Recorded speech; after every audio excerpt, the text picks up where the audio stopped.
మాట్లాడదాం. బాబు గారు, good evening. బాబు గారు,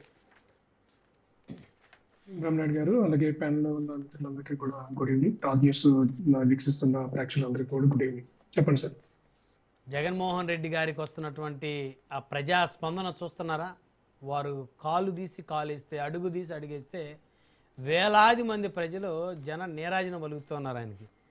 అంటే బహుశా ఇందాక విజయశేఖర రెడ్డి గారు అన్నట్టు తరలించిన జనం అన్నారు. బహుశా సగం మందిని తరలించినప్పటికీ సగం మంది అయితే ఖచ్చితంగా స్వచ్ఛందంగా వస్తారు, అది మనం జనరల్గా మాట్లాడుకుంటే.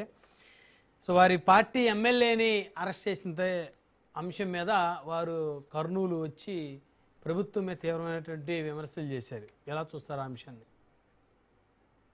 సార్, ఇప్పుడు వైసీపీ పార్టీ అధినాయకుడు వైఎస్ జగన్మోహన్ రెడ్డి గారు వచ్చినప్పుడు కొంతమందిని తరలిస్తారు, కొంతమంది స్వచ్ఛందంగా వస్తారు. అందులో తప్పు పట్టాల్సిన అవసరం ఏం లేదు. అండ్ వచ్చిన జనం అంతా కూడా తరలించి తీసుకొచ్చారని చెప్పడం కూడా తప్పే. ఎందుకంటే వాళ్ళకి ఒక ఓట్ బ్యాంక్ ఉంది, వాళ్ళని అభిమానించే వ్యక్తులు ఉంటారు కాబట్టి సహజంగా వస్తారు. కాకపోతే జగన్మోహన్ రెడ్డి గారు సిద్ధం సభలు మనకి గుర్తుండే ఉంటాయి. ఆయన ఎక్కడికి వెళ్ళినా కూడా చాలా జనసందోహం వచ్చింది. ఆయన ఆ జనాన్ని చూస్తే పాపం వైనాట్ 175 అని చెప్పి ఆయన ఒక భ్రమలో ఉండి 24 ఎలక్షన్ తర్వాత రిజల్ట్ రోజున మొత్తం దిమ్మ తిరిగి బ్లాక్ అయింది మైండ్. సో జనాలు రావడం అనేది ఓట్లు కాదు, వచ్చిన వాళ్ళందరూ ఓటర్లు కాదు, వచ్చిన వాళ్ళందరూ అభిమానులు కాదు. అది అది ప్రతి ఒక్క రాజకీయ నాయకుడు గ్రహించాల్సిన విషయం, ఉన్న ఫ్యాక్ట్ అది. కానీ ఈరోజు జగన్మోహన్ రెడ్డి గారు ఏ విషయాల మీద వెళ్తున్నారు, ఏంటి ఓదార్పు, ఎవరిని ఓదార్చడానికి వెళ్తున్నారు అనేది మనం చూడాలి. నాకు తెలిసి దేశంలో ఏ రాజకీయ అధినాయకుడు, ఏ పార్టీ అధినాయకుడు కూడా ఒక తప్పు చేసిన దోషుల దగ్గరికి ఇలా పోలీసులు పర్మిషన్ తీసుకోకుండా, తప్పు చేశాడు ఎమ్మెల్యే అని మీరు ఎలా చెప్తారు? ఆయన తప్పు చేసిన దోషుల దగ్గర చేశారు కాబట్టి కదా సార్ రిమాండ్ పంపించారు కోర్టు. మన చట్టాలను నమ్మవా, గౌరవించవా? రిమాండ్ పంపించారంటే తప్పు అంత కొంత తప్పు ఉంటే కదా పంపిస్తారు. ఓకే, అది ప్రాసిక్యూషన్ లో అది ఏం జరిగింది ఏంటనేది అవన్నీ బయటకు వస్తాయి స్లోగా. కానీ రిమాండ్ కి పంపించారంటే ఎంత కొంత అక్కడ ప్రైమ్ అఫెన్స్ ఉంటే కదా మనకి తీసుకెళ్లి రిమాండ్ లో పెడతారు. ఇప్పుడు 100 మందిని వేసుకొని కత్తులు కట్టాలతో రెండు ఊర్ల మీద దాడి చేయడం అనేది నిజం, వెళ్ళడం అనేది నిజం, దాడి జరగడం నిజం. ఇవన్నీ కనిపిస్తున్నప్పుడు, కంటికి కనిపిస్తున్నప్పుడు తప్పు చేయలేదని మనం ఎందుకు అనుకోవాలి?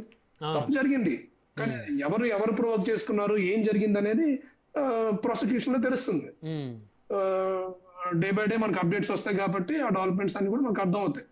కాకపోతే జగన్మోహన్ రెడ్డి గారు పని కట్టుకొని బాధితులను పరామర్శించడం మానేసి ఎవరైతే తప్పు చేస్తారో వాళ్ళని పరామర్శిస్తున్నారు. అది ఇప్పుడు నిజంగా అంటే జగన్మోహన్ రెడ్డి గారి మీద నాకు ఎంతో చిన్న కన్సర్న్ ఉంటుంది ఎప్పుడు కూడా.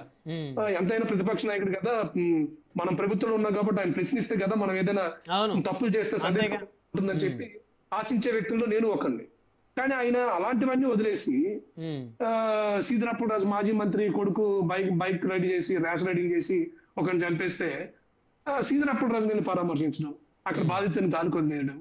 ఈ రోజు ఒక మహిళ బట్టలు చింపేసి, ఇప్పుడు అదేదో జరిగింది ఇన్సిడెంట్, ఎపిసోడ్ జరిగింది, ఆయన పరామర్శించడానికి వెళ్ళుంటే ఒక విరూపాక్షను పరామర్శిస్తూ ఆ లేడీని కూడా పరామర్శించుంటే బాగుండేది. అండ్ ఆయన అధికారులు ఉన్నప్పుడు, ముఖ్యమంత్రిగా ఉన్నప్పుడు తాడేపల్లి ప్యాలెస్ నుంచి అసెంబ్లీకి రావడానికి, సీఎం క్యాంప్ ఆఫీస్కి వెళ్ళడానికి హెలికాప్టర్ వాడిన వ్యక్తి, ఋషికొండ నుంచి ఎంపీ ఇంటికి వెళ్ళడానికి హెలికాప్టర్ వాడిన వ్యక్తి, ఏమనంటే సెక్యూరిటీ ఇష్యూస్ ఉన్నాయని చెప్పి తాడేపల్లి ప్యాలెస్ నుంచి ఒకవేళ హెలికాప్టర్ లేకపోతే బై రోడ్ వెళ్తే మొత్తం చుట్టూ పరదాలు కట్టుకుని వెళ్ళిన వ్యక్తి ఈ రోజు ఎందుకు హెలికాప్టర్ వాడడం లేదు? అంటే ఇప్పుడు సెక్యూరిటీ ఇష్యూ లేదా? ముఖ్యమంత్రిగా ఉంటే సెక్యూరిటీ ఇష్యూ, ప్రతిపక్ష నేతగా ఉంటే సెక్యూరిటీ ఇష్యూ ఉండదా? అప్పుడేమో మీకు కూడా సెక్యూరిటీ ఇష్యూ ఉందనే వైఎస్ఆర్సీపీ వాళ్ళు చెప్తా ఉన్నారు. సరైనటువంటి భద్రత లేదు జగన్మోహన్ రెడ్డి గారికి. సరైన భద్రత కావాలనుకున్న వాళ్ళు ఏం చేయాలి సార్? వాళ్ళ దగ్గరికి వెళ్తున్నాం అని చెప్పి ముందు దస్తగానే ఇంటిమేషన్ ఇవ్వాలి. మేము రోడ్ షో చేస్తున్నాం అని చెప్పి ఇంటిమేషన్ ఇవ్వాలి. ఇప్పుడు ఒక మాజీ సీఎం ఇచ్చే భద్రత ఆయనకి ఇస్తున్నారా? ఈ ప్రభుత్వం ఇవ్వట్లేదనే కదా. 2 రోజుల క్రితం సజ్జల రామకృష్ణారెడ్డి గారు కూడా ఢిల్లీ వెళ్ళి మరి కేంద్ర హోంమంత్రి అమిత్ షా గారిని వాళ్ళందరినీ కలిసి వైకాపా సీనియర్ నేతలందరూ కూడా జగన్మోహన్ రెడ్డి గారి ప్రాణహాని ఉంది, ఆయనకి ప్రభుత్వం భద్రత ఇవ్వటం లేదు అని చెప్పేసి వాళ్ళందరూ గగ్గోలు పెడతా ఉన్నారు కదా సార్. ఇప్పుడు వాళ్ళని భయపెట్టే వాళ్ళు, వాళ్ళకి ఏదో చేసే వాళ్ళు ఎవరు ఉంటారు చెప్పండి? చేస్తే గీస్తే వాళ్ళే చేయాలి. కానీ ఈ రోజు విరూపాక్ష గారు అక్కడ స్థానిక ఎమ్మెల్యేగా ఉండి ఆ 2 గ్రామాల మీద దాడి చేశారు. ఎవరి మీద దాడి చేసినట్టు ఇప్పుడు? కూటమి ప్రభుత్వంలో ఉంది, కానీ దాడి ఎవరు చేశారు? వైసీపీ ఎమ్మెల్యే చేశాడు. అందుకే ఈ రోజు రిమాండ్ లో ఉన్నారు. సార్ ఒకటి, ఈ రోజు గాంధీ పుట్టిన దేశంలో ఇలాంటి అరాచకాలు జరుగుతున్నాయని చెప్పి వైఎస్ జగన్మోహన్ రెడ్డి గారి నోటి నుంచి మాటలు వింటుంటే నాకు నిజంగా చాలా ఆశ్చర్యంగా ఉంది. ఆయన అంటే దెయ్యాలు వేదాలు వల్లించినట్టుగా మాట్లాడుతున్నారు ఆయన. సార్ వీళ్ళు అధికారంలో ఉన్నప్పుడు పవన్ కళ్యాణ్ గారు వైజాగ్ కి, ఎందుకంటే రాజీవ్ గాంధీ గారు కూడా మా ఉత్తరాంధ్ర వాసి కాబట్టి ఆయన కూడా పూర్తి అవగాహన దీని మీద ఉంది, ఎపిసోడ్ మీద, కాబట్టి ఇప్పుడు నేను ప్రస్తావించాలి. పవన్ కళ్యాణ్ గారు అక్కడ ప్రజల సమస్యలు తెలుసుకోవడం కోసం జనవాణి అనే కార్యక్రమం పెట్టారు. ఆ కార్యక్రమం పెడితే ఆ కార్యక్రమం జరగకుండా చేసింది పోగా, పర్మిషన్స్ ఇవ్వందే పోగా, నోవాటెల్లో 3 days ఆయన్ని నిర్బంధించారండి. ఆయన రోడ్ షో అంటే ఇప్పుడు పవన్ కళ్యాణ్ గారు వస్తే జనసందోహం ఎంత వస్తుందో మీకు తెలుసు. ఆ రోజు ఎయిర్పోర్ట్ నుంచి మళ్ళీ నోవాటెల్కి వచ్చే వరకు కూడా విపరీతమైన జనం. అంటే ముందస్తుగానే పవన్ కళ్యాణ్ గారు అరెస్ట్ చేస్తారు, రోడ్డు మీద రానివ్వరు, జనవాణి జరగనివ్వరు అని చెప్పి ముందస్తుగానే మొత్తం అంతా కూడా గాసిపింగ్ అయింది కాబట్టి జనాలు స్వచ్ఛందంగా రోడ్డు మీదకి వచ్చేసారండి.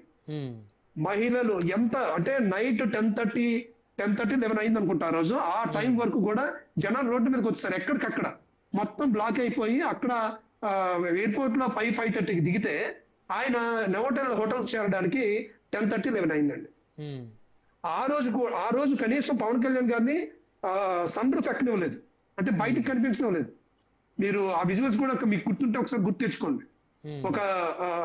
ఒక పోలీస్ అధికారి వచ్చి కిందకు దిగమంటారు పవన్ కళ్యాణ్ గారిని, మీరు బయటకు కనిపించకూడదు, కిందకు దిగిపోండి అని చెప్పి చెప్తున్నారు. రోడ్ షో కూడా చేయనివ్వలేదు ఆ రోజు.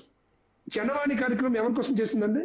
ఈయన ఈ రోజు ఎమ్మెల్యే స్వయంగా వెళ్ళి దాడి చేయించి దోషులనేమో పరామర్శించడానికి వెళ్తే పోలీసు భద్రత కావాలన్నారు, పోలీసు భద్రత ఇచ్చారు. రోడ్ షో చేస్తారని ఎక్కడ కూడా పర్మిషన్ అడగలేదు, పెట్టలేదు. కావాలంటే చూపించమన్నాడు మిత్రుల్ని. కానీ ఆ రోజు పవన్ కళ్యాణ్ గారు మేము ఎక్కడ ఏ మీటింగ్ పెట్టినా, ఈ రోజు అధికారంలో ఉన్నా లేదా ప్రతిపక్షంలో ఉన్నా కూడా, మేము ఎక్కడ ఏ మీటింగ్ పెట్టుకున్నా, పవన్ కళ్యాణ్ గారు ఎక్కడ టూర్ ఉన్నా కూడా ముందస్తుగానే పోలీసులకి సమాచారం ఇస్తాం.